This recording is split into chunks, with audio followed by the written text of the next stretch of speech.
உன்னதமானவரின் உயர் மறைவில் இருக்கிறவன், சர்வ வல்லவரின் நிழலில் தங்குவான், இது பரமசிலாக்கியமே. சர்வ வல்லவரின் நிழலில் தங்குவான், இது பரமசிலாக்கியமே. அவர் சேட்டையின் கீழ் அடைக்கலம் புகவே தம் சிறகுகளால் மூடுவார். அவர் சேட்டையின் கீழ் அடைக்கலம் புகவே தம் சிறகுகளால் மூடுவார்.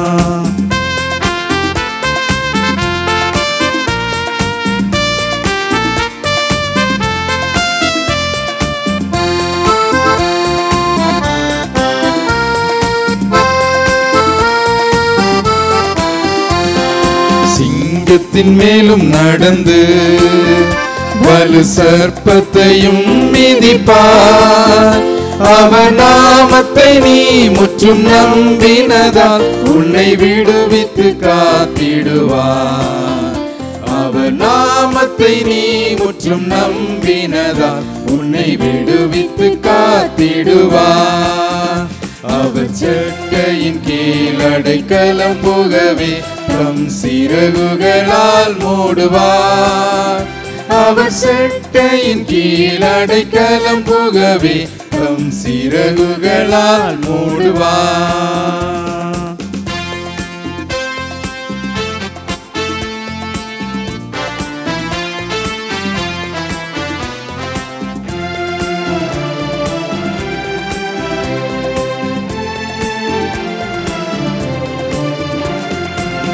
ஆபத்திலும் அவரை நான் நோக்கி கூப்பிடும் வேளையிலும் என்னை தப்புவித்தே முற்றும் ரட்சிப்பாரே என் ஆத்துமனேசரவர்.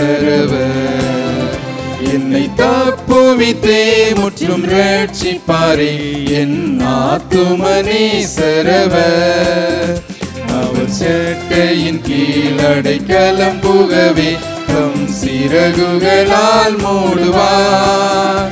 அவர் சேட்டையின் கீழ் அடைக்கலம் புகவே தம் சிறகுகளால் மூடுவார்.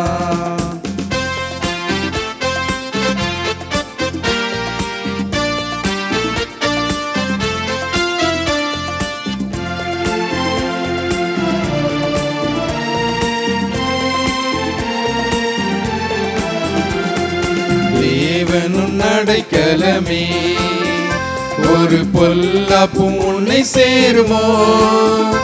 ஒரு வாதையும் உன் கூடாரத்தை அணுகாமலை காத்திடுவார்.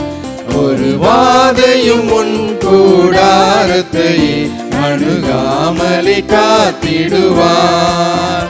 அவர் சேட்டையின் கீழ் அடைக்கலம் புகவே தம் சிறகுகளால் மூடுவார். அவர் சேட்டையின் கீழ் அடைக்கலம் புகவே தம் சிறகுகளால் மூடுவார்.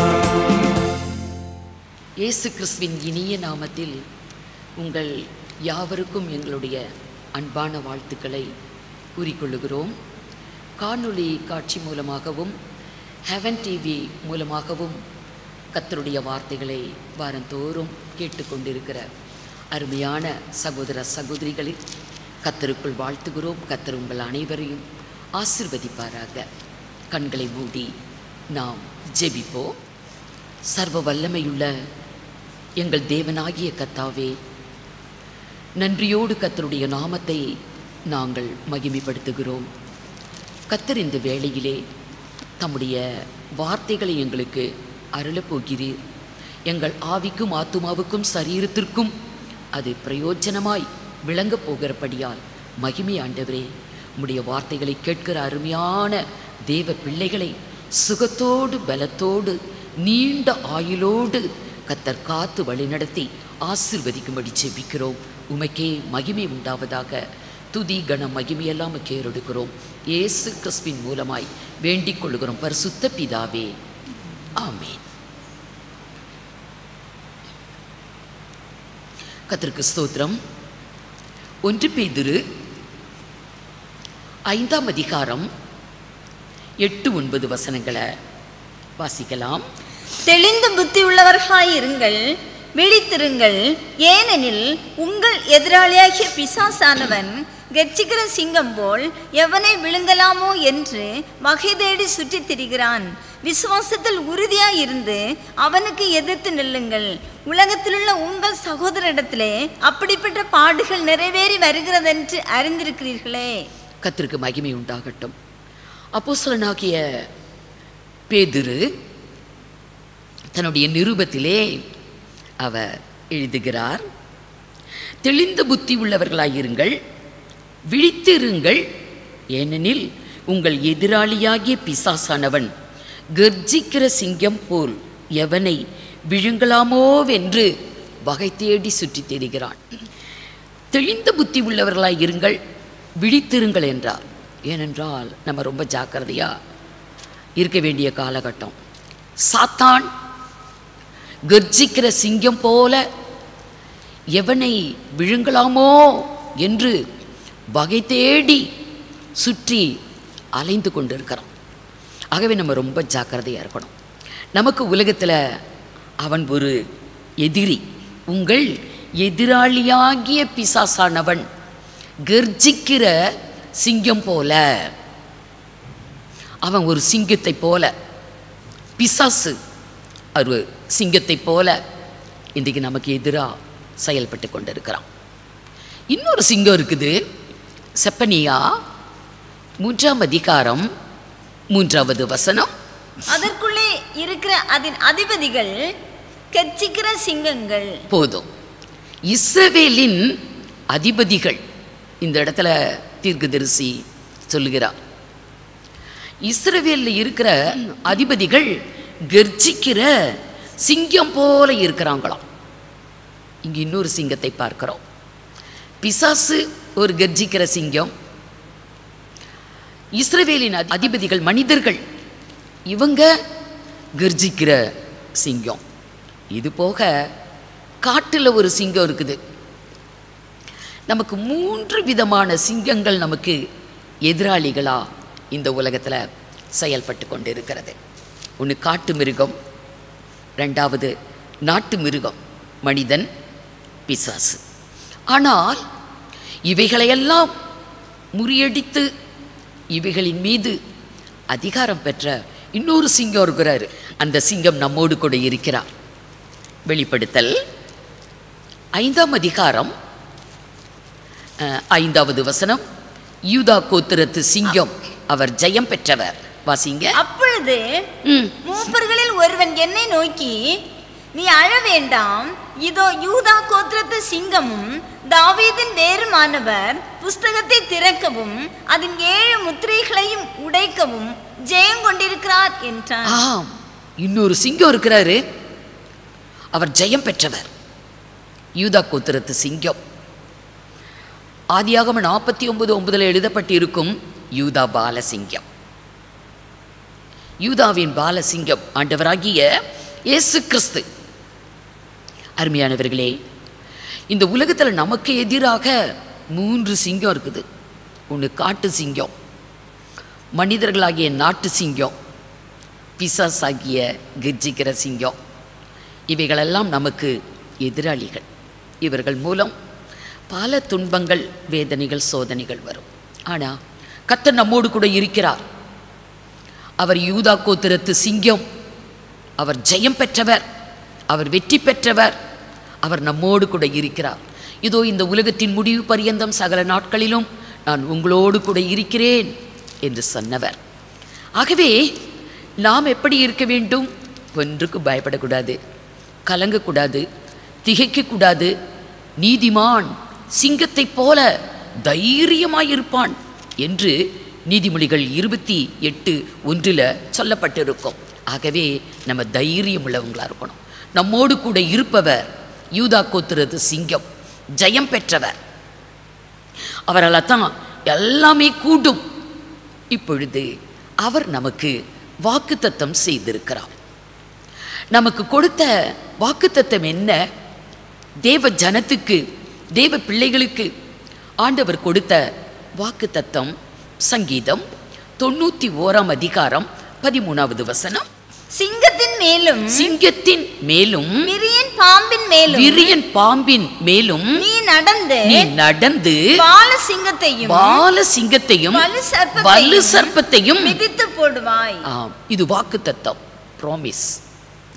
சிங்கத்தின் மீது நடந்து பால சிங்கத்தை மிதிப்பாய்.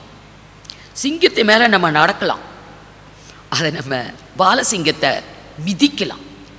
அப்படிப்பட்ட ஒரு அதிகாரத்தை கர்த்தர் நமக்கு தந்திருக்கிறார் வாக்குத்தத்தமாக.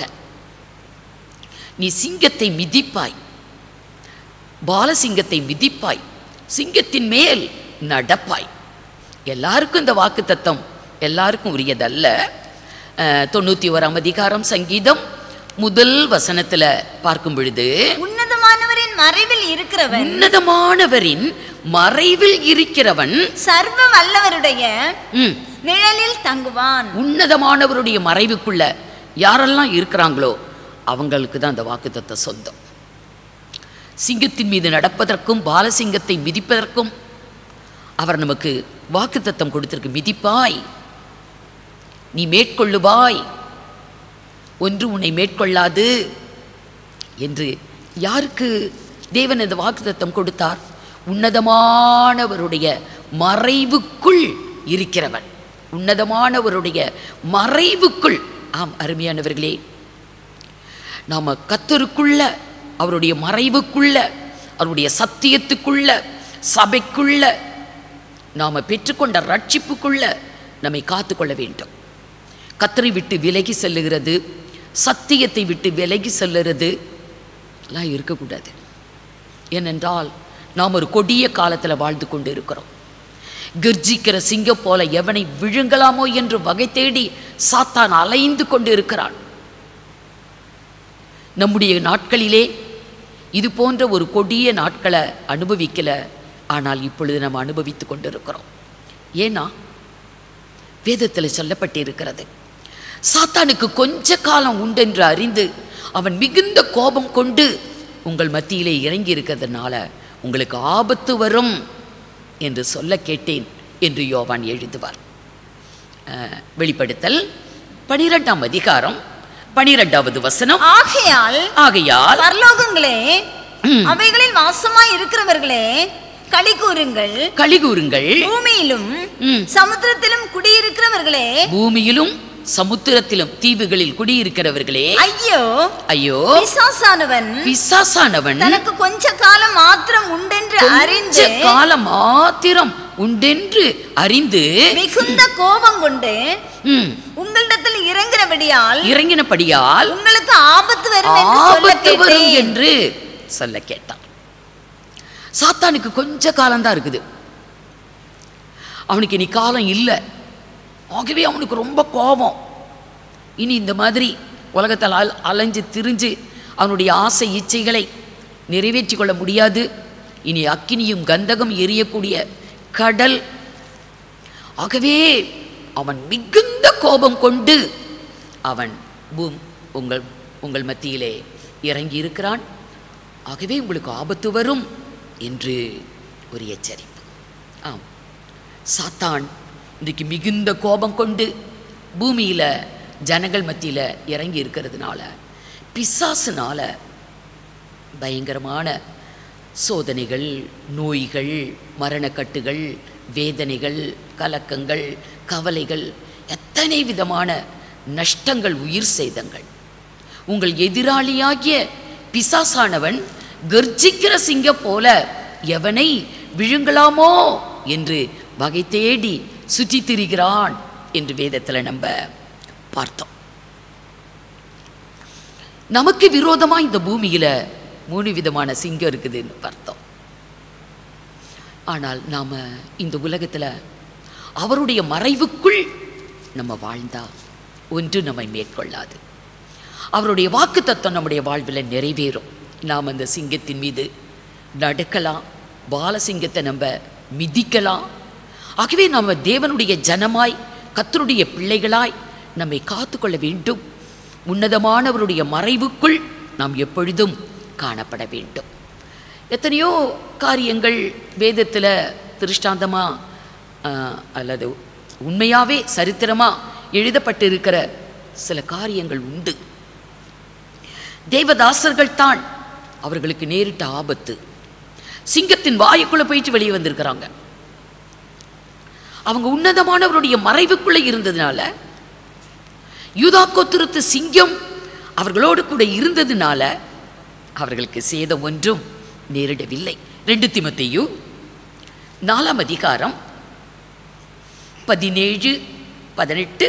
கர்த்தரோ எனக்கு துணையாக நின்று என்னாலே பிரசங்கம் நிறைவேறுகிறதற்காகவும் புறஜாதியார் எல்லாரும் கேட்கிறதற்காகவும் என்னை பலப்படுத்தினார்.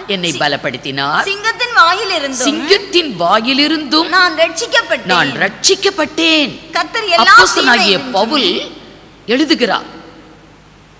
அப்போஸ்தலனாகிய பவுல் தீமோத்தேயுக்கு இந்த நிருபத்தை எழுதும் போது அவர் சொல்லுகிறார், சிங்கத்தின் வாயினின்றும் நான் ரட்சிக்கப்பட்டேன். அடுத்த வசனம், கர்த்தர் எல்லா தீமையினின்றும் என்னை ரட்சித்து, கர்த்தர் எல்லா தீமையினின்றும் என்னை ரட்சித்து தம்முடைய பரம ராஜ்யத்தை அடையும்படி காப்பாற்றுவார்.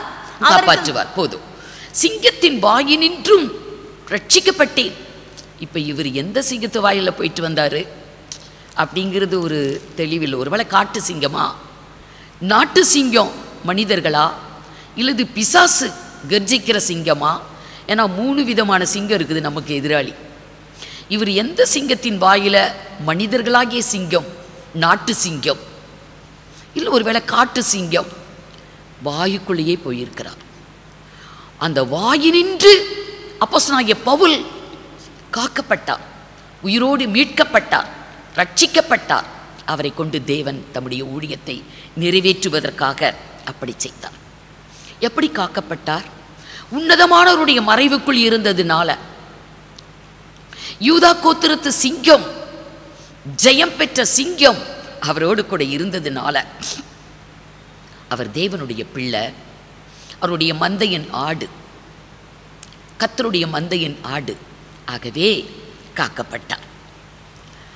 தாவீது சொல்லுவான் சவுல் ராஜாவிடத்துல கோலியாத்தை கொல்லுவதற்காக, உன்னால முடியாது, நீ சிறுவன் இளைஞன் என்று சொன்னபோது தாவீது சவுல் ராஜாவிடத்தில் சொல்லுவான், ராஜாவே, என் தகப்பனுடைய மந்தையை நான் மேய்த்து கொண்டு இருக்கையில் ஒரு முறை ஒரு சிங்கமும் ஒரு முறை ஒரு கரடியும் வந்து மந்தையின் ஆட்டை கவி கொண்டு போய்விட்டது.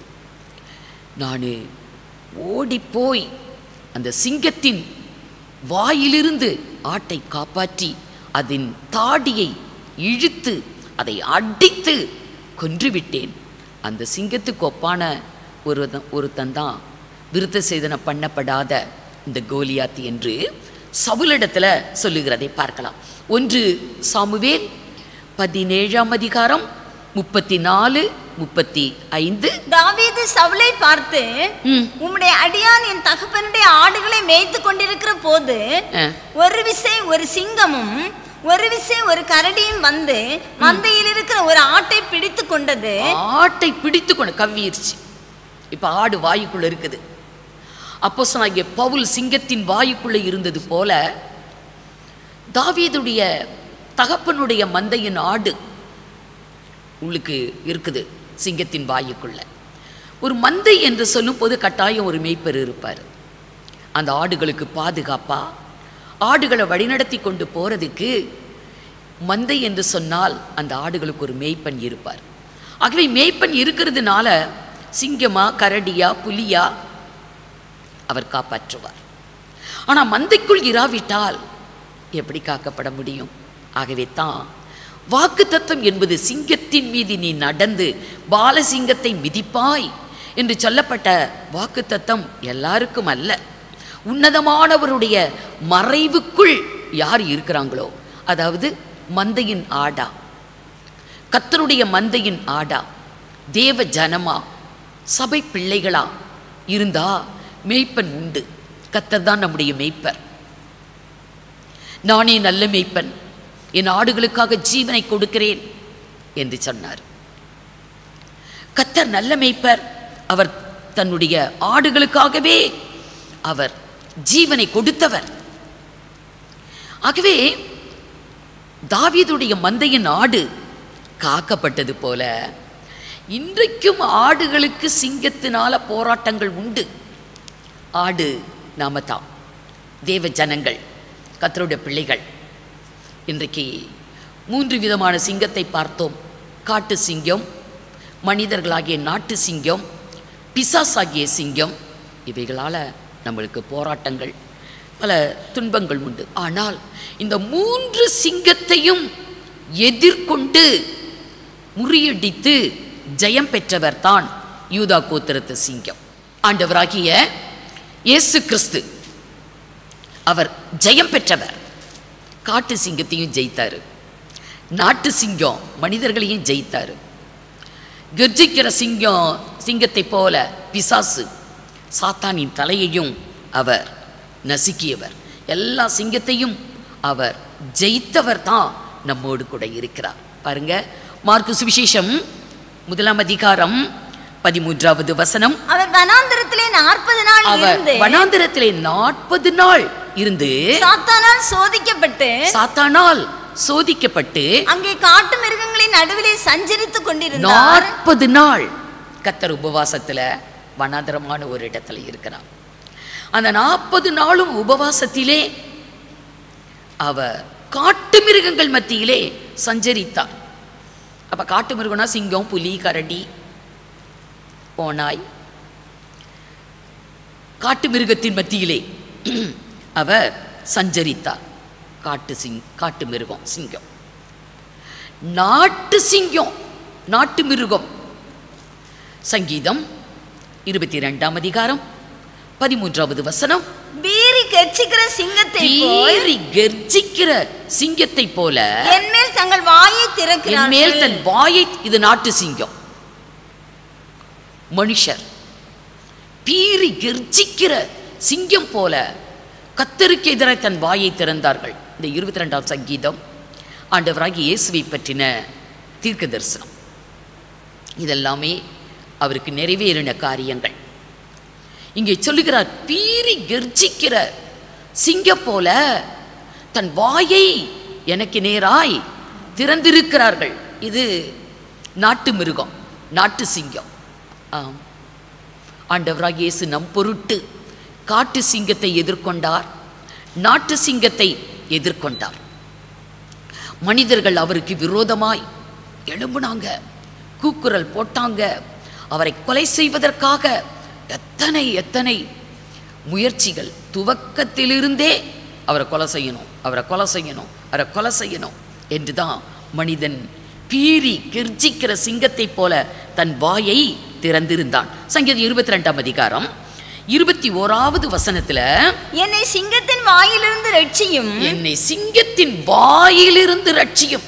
சிங்கம் கவ்விச்சு தாவீதின் ஆட்டை பிடித்தது போல பிசாசு அப்படியே பிடிச்சிருக்குது. 3 விதமான சிங்கத்தோடு அவர் போராடினார்.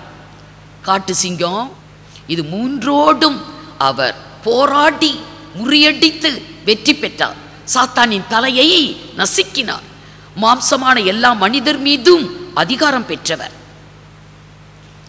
எல்லாத்திலும் அவர் அதிகாரம் பெற்றவர், மேலானவர், ஜெயித்தவர், ஜெயம் பெற்றவர். ஆகவே யூதா கோத்திரத்து சிங்கம், அவர் ஜெயம் பெற்றவர், நம்மோடு கூட இருக்கிறார். சாத்தானின் தலையை நசுக்கி விட்டார். இப்போ இந்த சிங்கங்கள் நம்மை மேற்கொள்ள முடியாது. ஏன்னா கர்த்தர் ஜெயித்திருக்கிறார். அந்த ஜெயத்தை கர்த்தர் நமக்கு தந்திருக்கிறார். 1 கொரிந்தியர் 15ஆம் அதிகாரம் 57வது வசனம். நம்முடைய கர்த்தராகிய இயேசு கிறிஸ்துவினாலே நமக்கு ஜெயம் கொடுக்கிற தேவனுக்கு ஸ்தோத்திரம். நம்முடைய கர்த்தராகிய இயேசு கிறிஸ்துவினாலே நமக்கு ஜெயம் கொடுக்கிற தேவனுக்கு ஸ்தோத்திரம். அவர் ஜெயித்தார். அந்த ஜெயத்தை கர்த்தர் நமக்கு தந்திருக்கிறார். ஒரு முறை சிம்சோன் தன் பெற்றோரோடு அவன் போய்கிட்டு இருப்பான் திம்னாத் என்ற இடத்துக்கு. அப்போ ஒரு பாலசிங்கம் அவனை எதிர்கொண்டு வந்ததாம். ஆனா அவன் கையில ஒண்ணுமே இல்லை. சிம்சோன் கையில ஒண்ணுமே கிடையாது.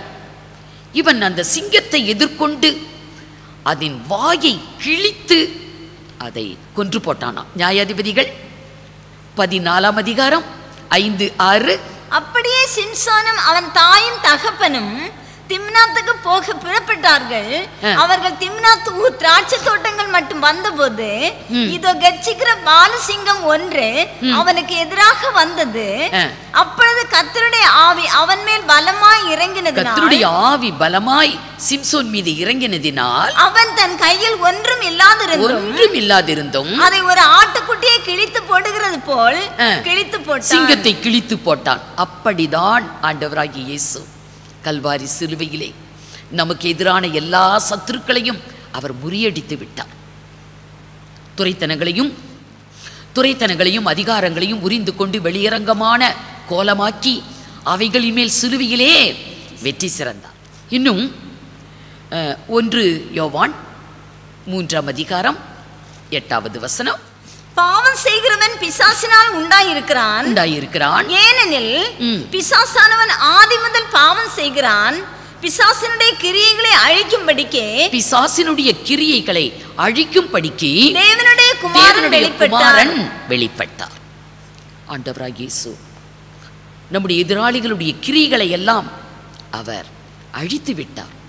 அவர் பெற்ற ஜெயத்தை கர்த்தர் நமக்கு தந்திருக்கிறதுனால நமக்கு எதிராக இருக்கக்கூடிய இந்த சிங்கங்கள், காட்டு சிங்கம் மிருகம், நாட்டு சிங்கம் மனிதர்கள், கர்ஜிக்கிற சிங்கத்தை போல பிசாசு, இந்த சிங்கங்கள் நம்மை மேற்கொள்ளுவதில்லை. ஆகவே நீதிமான் சிங்கத்தை போல தைரியமாயிருப்பான் என்று வேதத்தில் நம்ம வாசிக்க கேட்டோம்.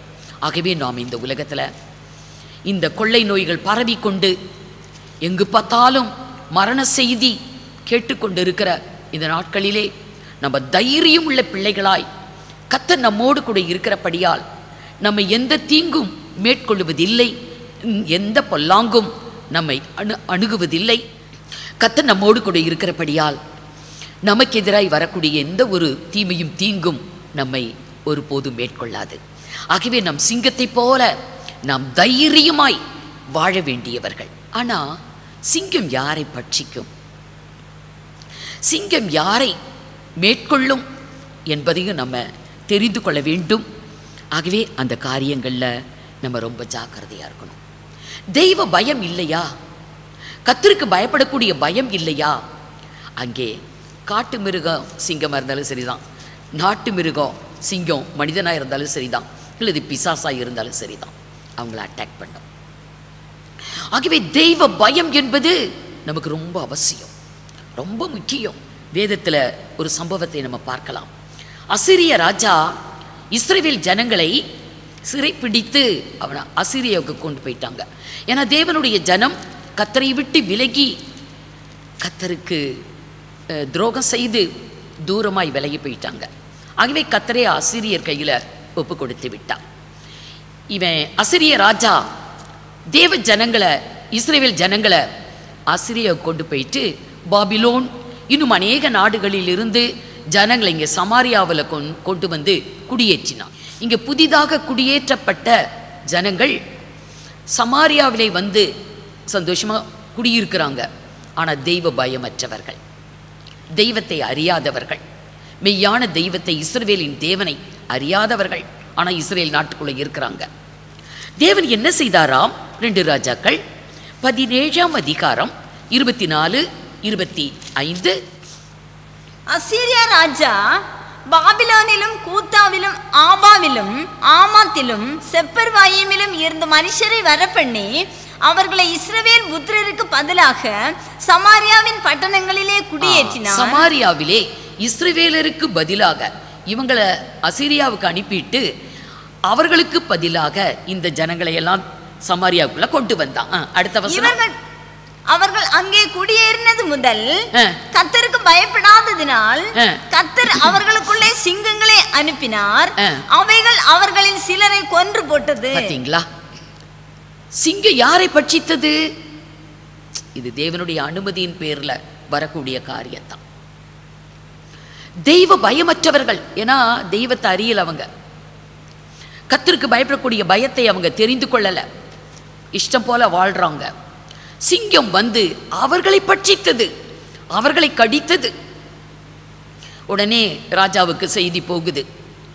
அப்ப ராஜா சொன்னாரு, இஸ்ரவேல்ல அசீரியாவுக்கு கொண்டுட்டு போன இஸ்ரவேல் புத்தர்ல ஆசாரியர்கள் இருந்தா அவங்கள சமாரியாவுக்கு கொண்டு வந்து இஸ்ரவேலின் தேவனுக்கு எப்படி பயப்படணும், எப்படி நடக்கணும் என்று கற்றுக் கொடுத்தா சமாரியாவிலே குடியேற்றப்பட்டிருக்கிற ஜனங்கள் தெய்வ பயத்தோடு நடந்து கொள்ளுவாங்க. அப்ப சிங்கம் அவர்களை பட்சிக்காது. ஆகவே அப்படி செய்யுங்க என்று ஆசாரியர்களை கொண்டு வந்து அவர்களுக்கு போதனை கொடுத்ததாக வேதத்தில் எழுதப்பட்டிருக்கிறது. தெய்வ பயம் இல்லை என்றால் சாத்தான் மேற்கொள்ளுவான். மனிதர்களாகிய சிங்கமும் நமக்கு எதிராக கர்ஜிப்பாங்க. காட்டு சிங்கம் கூட நம்மளுக்கு எதிராக வரலாம். ஏன்னா காட்டு மிருகங்களெல்லாம் இப்போ நாட்டுக்குள்ளே வர ஆரம்பிச்சிருச்சு. ஆகவே நமக்கு எதிராக இருக்கிற சத்துருக்கள் மேற்கொள்ள முடியும். தானியேலை சிங்கக்கெபியில் போட்டாங்க. ஆனால் தேவதூதன் சிங்கத்தின் வாயை கட்டினான். அவன் தேவனுக்கு முன்பாக குற்றமற்றவன். ஆனால் அவனை பகைத்த சத்துருக்கள் துணிகரமாக துணிந்து தெய்வ பயம் இல்லாமல், ஒரு மனசாட்சி இல்லாமல் அநியாயமாய் தானியேலை சிங்கக்கெபியில் போட்டாங்க. ராஜா சொன்னார், தானியேலுக்கு எதிராக இருந்தவங்களை அவங்கள கூட்டிட்டு வாங்க, அந்த கெபியில் அவங்கள போடுங்க. 24வது வசனம் 6ஆம் அதிகாரம் தானியேல் 24. தானியேலின் மேல் குற்றம் சாட்டின மனுஷரையோ வென்றால் ராஜா கொண்டு வர சொன்னான். அவர்களையும் அவர்கள் குமாரரையும் அவர்கள் மனைவிகளையும் சிங்கங்களின் கெபியிலே போட்டார்கள். அவர்கள் கெபியின் அடியிலே சேரும் முன்னே சிங்கங்கள் அவர்கள் மேல் பாய்ந்து அவர்கள் எலும்புகளை எல்லாம் நொறுக்கி போட்டது. தானியேலை பகைத்தவர்கள் அவர்கள் தெய்வ பயமற்றவர்கள். அவங்கள கொண்டு போய் போட்டோன்னு சிங்கம் பட்சிக்குது. ஆனால் தானியேலை ஒன்றும் செய்யலை. அவன் தேவ பக்தி தெய்வ பயமுள்ள ஒரு மனிதன் என்று பார்க்கிறோம். ஆகவே சத்துருக்கள் எப்போ நம்மளை மேற்கொள்ளுவாங்க? சத்துருவாகிய சாத்தான், மனிதர்களாகிய சத்துருக்கள், இன்னும் காட்டு விலகுங்கள், இது சரிதான்.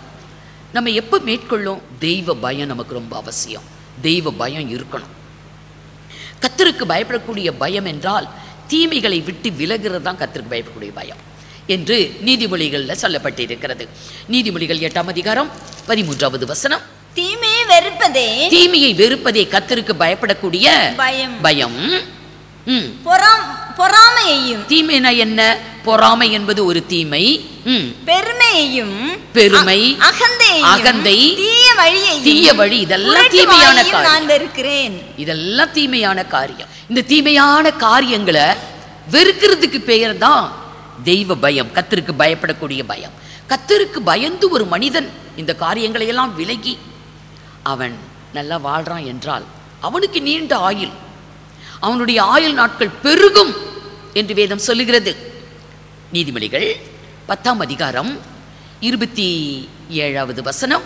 கர்த்தருக்கு பயப்படுதல் ஆயுசு நாட்களை பெருக பண்ணும். ஆயுசு நாட்கள் பெருகும். கர்த்தருக்கு பயந்து இந்த பொல்லாப்பான காரியங்களை எல்லாம் விட்டு விலகி தெய்வ பயத்தோடு வாழும் போது அப்படி ஆயுள் நாள் கூடும்.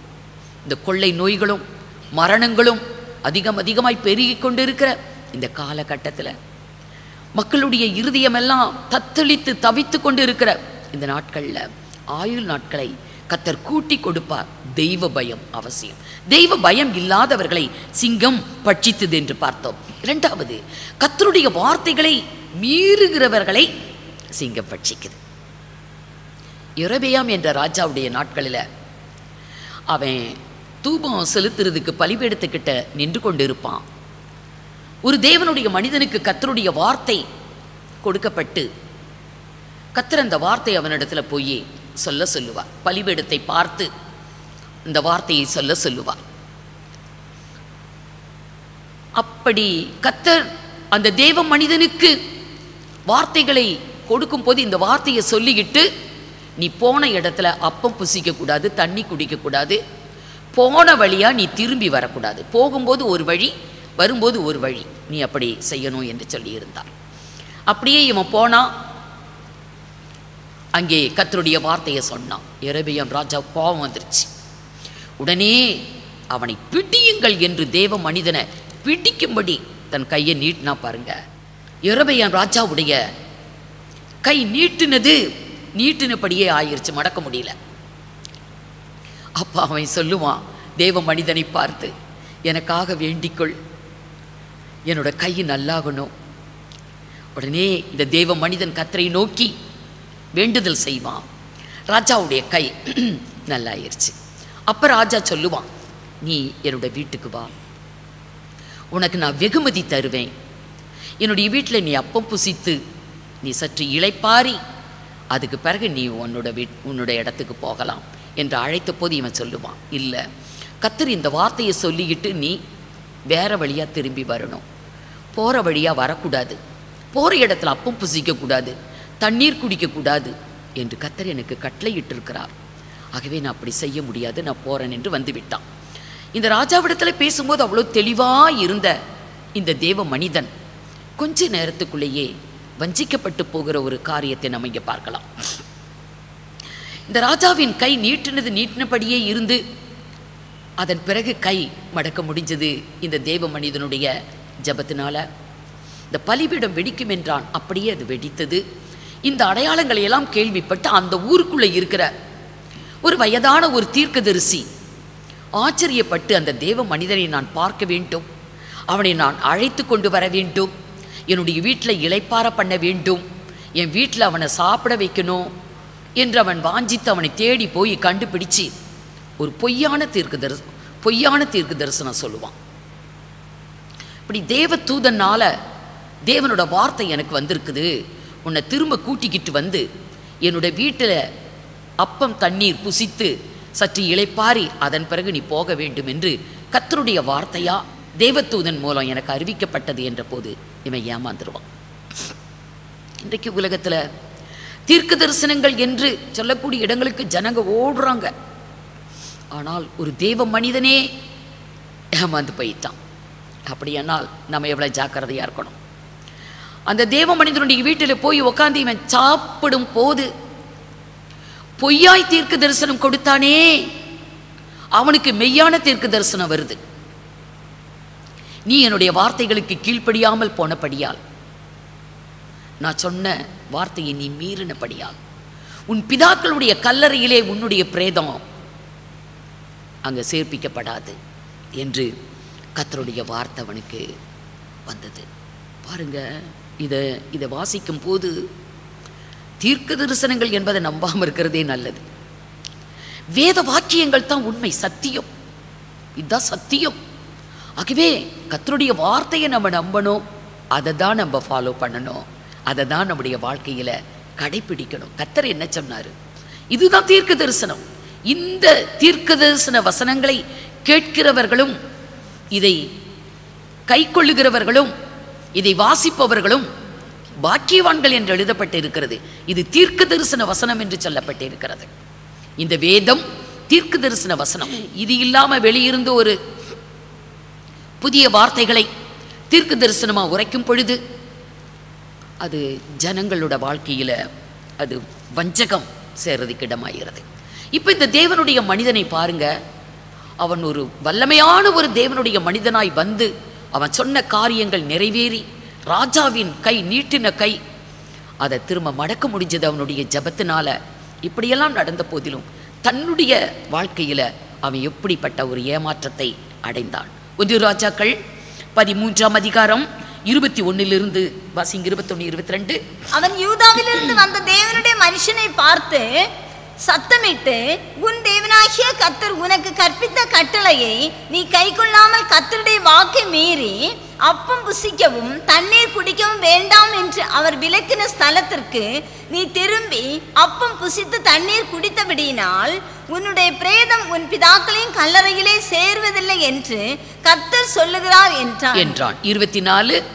அவன் போன பிற்பாடு வழியிலே ஒரு சிங்கம் நின்றது, அவனை கொன்று போட்டது. போதும். சிங்கப்ப யாரை கொல்லுது? தெய்வம் பயம் இல்லாத சமாரியாவிலே குடியேற்றப்பட்ட ஜனங்களை கொன்றது. இங்கே தேவனுடைய மனிதன் தான், ஆனால் தேவனுடைய வார்த்தையை மீறினான், சிங்கம் கொன்றது. நமக்கு இந்த உலகத்தில் 3 விதமான சிங்கம் இருக்குது நமக்கு எதிராக. எப்போ நம்மளை அதை அட்டாக் பண்ணும், எப்போ நம்மை மேற்கொள்ளும் என்றால் நம்ம தெய்வ பயத்தை விட்டு விலகும் போது, கர்த்தருடைய வார்த்தைகளை நம்ம மீறும் போது. ஆகவே ரொம்ப ஜாக்கிரதையா நம்ம இந்த உலகத்தில் கர்த்தருடைய மறைவுக்குள்ள, உன்னதமானவருடைய மறைவுக்குள் நம்ம வாழறது ரொம்ப அவசியம். அப்பதான் சிங்கத்தின் மேலே நடக்க முடியும், பாலசிங்கத்தை நம்ம மிதிக்க முடியும். கர்த்தர் நமக்கு ஏற்கனவே ஜெயம் தந்து விட்டார். அவர் ஜெயபலமானவர், நமக்கு ஜெயத்தை தந்து விட்டார். ஆகவே அந்த ஜெயத்தை பற்றி கொண்டு நாம் இந்த உலகத்தில் வாழ கடமைப்பட்டிருக்கிறோம். நம்ம எப்படி இருக்கிறோம், நம்மை நாமே ஆராய்ந்து பார்ப்போம். கர்த்தருடைய சமூகத்திலே நம்மை ஒப்பு கொடுப்போம். கர்த்தர் உங்கள் அனைவரையும் ஆசீர்வதிப்பாராக. கண்களை மூடி நாம் ஜெபிப்போம். ஜெபம் செய்வோம். எங்களை அதிகமாக நேசிக்கிற எங்கள் அன்பின் ஆண்டவரே, நீர் கொடுத்த இந்த நாளுக்காக நன்றி செலுத்துகிறோம். ஆண்டவரே, 3 விதமான சிங்கங்களின் மூலம் அநேக காரியங்களை கற்றுக்கொள்ள உம்முடைய வேத வசனங்களின் மூலம் நாங்கள் உணர்த்தப்பட்டோம், எச்சரிக்கப்பட்டோம். ஆண்டவரே, இந்த நாளிலும் கூட நாங்கள் கற்றுக்கொண்ட வேத வசனங்களுக்காக உமக்கு நன்றி செலுத்துகிறோம்.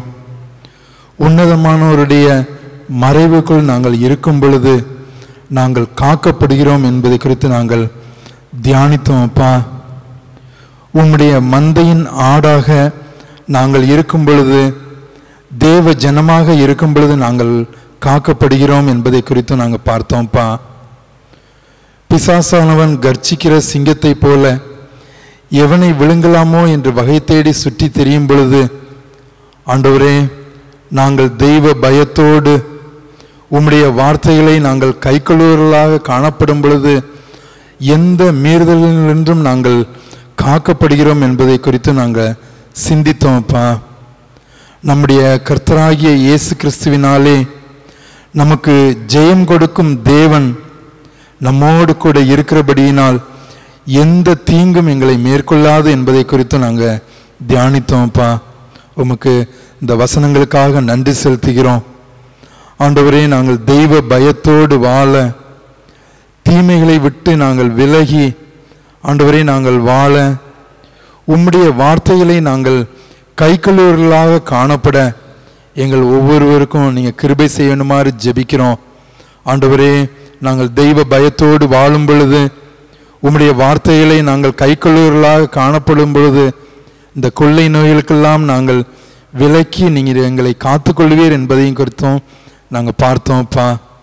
இந்த நாட்களிலும் கூட இந்த வைரஸின் தாக்கத்தினாலேயும் இந்த கொள்ளை நோயினாலேயும் ஆண்டவரே பாதிக்கப்பட்ட ஒவ்வொருவருக்காக நாங்கள் ஜெபிக்கிறோம். எங்கள் பகுதியில் உள்ள ஒவ்வொருவருக்காக நாங்கள் வருகிறோம்ப்பா. எங்கள் மாவட்டத்திலே, எங்கள் மாநிலத்திலே, எங்கள் தேசத்திலே, ஆண்டவரே மற்ற தேசங்களிலே இந்த வைரஸினாலே பாதிக்கப்பட்ட ஒவ்வொருவருக்காக நாங்கள் ஜெபிக்கிறோம்ப்பா. நீரே அவர்களை பலப்படுத்த வேண்டுமாறு ஜெபிக்கிறோம், காக்கும்படி ஜெபிக்கிறோம்ப்பா. ஆண்டவரே, ஒவ்வொருவரையும் காத்துக்கொள்ளுங்க. ஆண்டவரே, எங்களையும் ஆண்டவரே அனுதினமும் காத்துக்கொள்ள வேண்டுமாறு ஜெபிக்கிறோம். ஆண்டவரே, நாங்கள் ஒவ்வொரு நாளும் ஆண்டவரே உம்முடைய பாதப்படியிலே எங்கள் நாட்களை தொடங்கி ஆண்டவரே நமக்கு நன்றி செலுத்துகிறவர்களாக காணப்பட எங்கள் ஒவ்வொருவருக்கும் கிருபை செய்யும். மீதியான நேரங்களிலும் ஆண்டவரே ஒவ்வொரு நாளும் எங்களோடு கூட இருந்து எங்களை கரம் பற்றி ஆண்டவரே நடத்த வேண்டுமாறு ஜெபிக்கிறோம். மீட்பர் இயேசு மூலம் ஜெபிக்கிறோம் நல்ல பிதாவே, ஆமேன். என் ஆத்துமாவே கர்த்தரை ஸ்தோத்ரி, என் முழு உள்ளமேருடைய பரிசுத்த நாமத்தை ஸ்தோத்ரி. என் ஆத்துமாவே கர்த்தரை ஸ்தோத்ரி, அவர் செய்த சகல உபகாரங்களையும் மறவாதே.